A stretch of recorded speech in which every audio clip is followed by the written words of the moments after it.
وخاتم الأنبياء محمد وعلى آله وأصحابه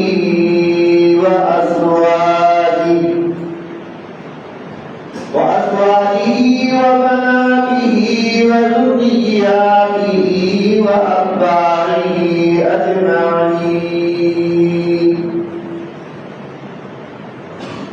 لا سيما على الخلفاء الراشدين المهديين إلى يوم الدين ولعنة الله على الكافرين والمنافقين والمشركين أما بعد فأعوذ بالله من الشيطان الرجيم بسم الله الرحمن الرحيم إن الله اشترى من المؤمنين أنفسهم وأموالهم بأن لهم الجنة يقاتلون في سبيل الله وذلك هو الفوز العظيم وقال تبارك وتعالى في كلام المجيد والفرقان الحميد يا أيها الذين آمنوا هل أدلكم على تجارة تنجيكم من عذاب أليم تؤمنون بالله ورسوله وتجاهدون في سبيل الله بأموالكم وأنفسكم ذلكم خير لكم إن كنتم تعلمون يغفر لكم ذنوبكم ويدخلكم جنات وتعالى في كلام المجيد والفرقان الحميد ولا تحسبن الذين قتلوا في سبيل الله أمواتا بل أحياء عند إبراهيم إنك حميد مجيد اللهم بارك على محمد وعلى آل محمد كما باركت على آل إبراهيم وعلى آل إبراهيم إنك حميد مجيد